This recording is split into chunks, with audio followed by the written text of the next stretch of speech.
Buenos días, estimados estudiantes. Bienvenidos a la primera clase virtual de literatura. Espero que este espacio les guste y puedan aprender bastante de ello. Vamos a continuar con las clases de literatura. Vamos a hacer como si no ha pasado nada. Por eso, la sesión de hoy tiene por fecha lunes 16 de marzo del 2020, como normalmente nos hubiera tocado. Los valores del mes, responsabilidad y puntualidad. Y el tema de hoy, la literatura en la antigüedad, específicamente la literatura en Mesopotamia. A continuación les voy a mostrar 3 obras literarias. La primera, El gato negro y otros cuentos, de Edgar Allan Poe, escritor estadounidense. La segunda, Ensayo sobre la ceguera, de José Saramago, escritor portugués. Y la tercera, Los diálogos de Platón, escritor y filósofo griego. Voy a informar una breve referencia o argumento de cada obra. Luego voy a indicar si la obra es antigua o moderna. Empiezo por El gato negro y otros cuentos. Esta obra es un conjunto de narraciones que trata la duda, el miedo, la muerte, entre otros temas afines. Además, fue escrita y publicada en el siglo XIX. Ensayo sobre la ceguera. En lo personal es una obra espectacular y reflexiva. Cuenta la historia de que todos los ciudadanos, a excepción de uno, de un determinado país, se quedan ciegos. Pero no tienen una ceguera común y corriente en la que todo se ve negro, sino una ceguera en la que todo se ve blanco. Todos intentan explicarse el motivo de este mal, pero nadie encuentra la razón y no les queda más remedio que afrontar las consecuencias de dicha enfermedad. Además, esta obra fue publicada en el siglo XX. Los diálogos de Platón. Como ustedes saben, Platón fue un filósofo griego, discípulo de Sócrates. De él aprendió demasiado, pero también aprendió a cuenta propia. Y gran parte de los conocimientos de Platón están plasmados y explicados en sus diálogos, los diálogos de Platón. Ahora voy a indicar si la obra es antigua o moderna. El gato negro y otros cuentos es una obra moderna. Ensayo sobre la ceguera es una obra moderna. Y los diálogos de Platón es una obra antigua. Pero profesor, ¿cómo detecto si una obra es antigua o moderna? Hay algo que determina eso, y es el tiempo. A ver, hay que recordar, El gato negro fue publicado en el siglo XIX. El siglo XIX pertenece a la época moderna, por lo tanto, es una obra moderna. Ensayo sobre la ceguera fue publicado en el siglo XX, por lo tanto, es una obra moderna. Los diálogos de Platón es una obra antigua porque ha sido publicado antes de Cristo. Y todas las obras publicadas antes de Cristo hasta el inicio de la Edad Media son obras antiguas. Ahora vamos a desarrollar en sí el tema de la sesión a través de 4 puntos. El primer punto, ¿cuál es el contexto de la literatura de la antigüedad? Las civilizaciones milenarias como la mesopotámica, hebrea, egipcia, India y China desarrollaron una vastísima tradición oral, es decir, crearon muchos relatos orales, que gracias a la escritura, más adelante pudieron fijarlas en obras literarias, o sea, en libros, en textos como este. Muchos de estos relatos tenían carácter religioso y didáctico, o sea, eran creados con una finalidad de adorar o de hablar de los dioses, y también con una finalidad de enseñar a la población algunos preceptos o algo determinado de cada cultura. Geografía y cultura. La posición geográfica, o sea, el lugar donde se encontraba cada civilización, y los aspectos culturales estaban reflejados en esos relatos orales de cada civilización. Pero lamentablemente muchos de ellos han desaparecido a propósito, por accidente o por la total extinción de la cultura que los originó.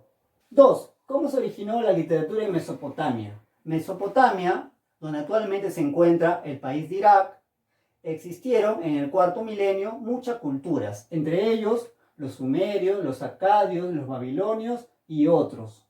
Todos ellos practicaron la primera forma de escritura llamada cuneiforme. Esta escritura se hacía utilizando un punzón en forma de cuña y una tablilla o una tabla de arcilla húmeda. Se escribía con la punta de este punzón sobre la tablilla de arcilla y resultaban figuras en forma de triángulo. Estos triangulitos, según su agrupación, informaban algo determinado. Así se determinaba o así se hacía la escritura cuneiforme, a través de cuñas. Dos elementos, cuña y tablilla de arcilla húmeda, para que se pueda escribir. 3. ¿Cuáles son los textos literarios de la cultura mesopotámica? Hay dos principales: textos e himnos religiosos, que son textos dedicados a los dioses en honor a ellos, y los poemas épicos sobre el origen del mundo. Los poemas épicos trataban sobre la creación del mundo, sobre el origen de los dioses y el origen del hombre. 4. ¿Cuáles son los poemas épicos de la cultura mesopotámica? Hay dos principales: el Enuma Elish y el poema de Gilgamesh.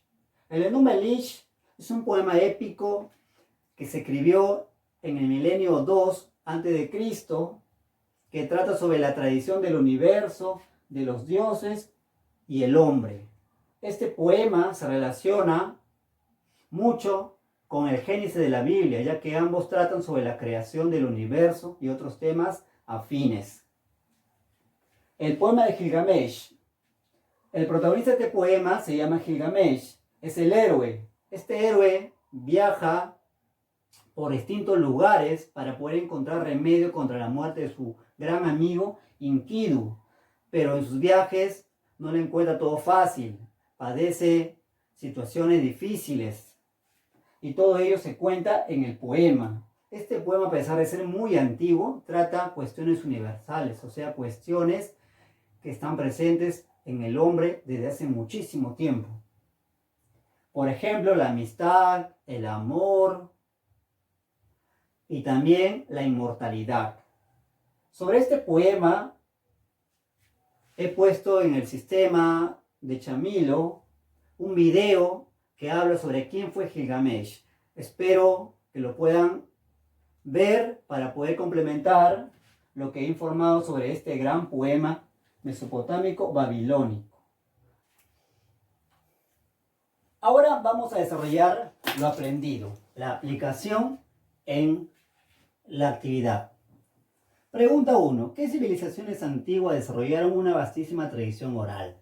Según lo que mencioné y según lo encontrado en la sesión, esas civilizaciones son la civilización mesopotámica,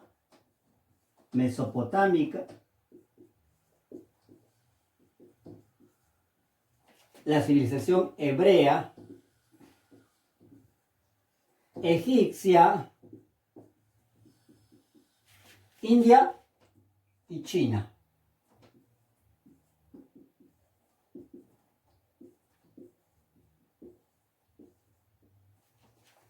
Pregunta 2. ¿Qué significa que los relatos son de carácter mítico, didáctico y religioso? Este punto también lo expliqué, pero solo hice alusión al carácter didáctico y religioso. También se encuentra el carácter mítico. El carácter mítico tiene que ver con mito. Eso quiere decir, ¿qué significa que los relatos sean de carácter mítico? Que los relatos son mitos. Que son mitos respecto a lo didáctico, que servían para enseñar, que son mitos que sirven para enseñar, y religioso, que estaban destinados a adorar a los dioses, estaban dedicados a los dioses, que estaban dedicados a los dioses,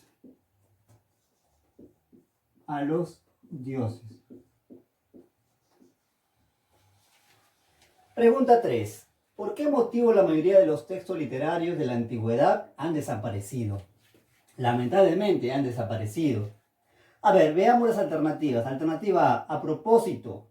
Alternativa B, por accidente. Alternativa C, por la parcial extinción de la cultura que los originó. Alternativa D, por la total extinción de la cultura que los originó.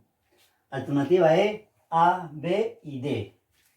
Según lo explicado y según lo que aparece en la sesión, la alternativa es la E, porque muestra a propósito, por accidente y por la total extinción de la cultura que los originó. Por esos motivos, algunos textos, la mayoría de la antigüedad, han desaparecido lamentablemente. La clave es la letra E. Vamos a continuar con la actividad. Pregunta 4. Relaciona los poemas mesopotámicos con sus datos informativos. Tenemos dos, el Enuma Elish y el poema de Gilgamesh. Veamos, ¿qué tenemos por acá? Enkidu.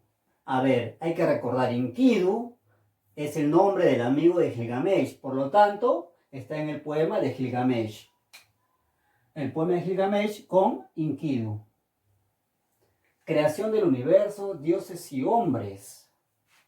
Esto tiene que ver con el Enuma Elish. Recuerda, esto se relaciona con el Génesis de la Biblia, porque habla de la creación del universo.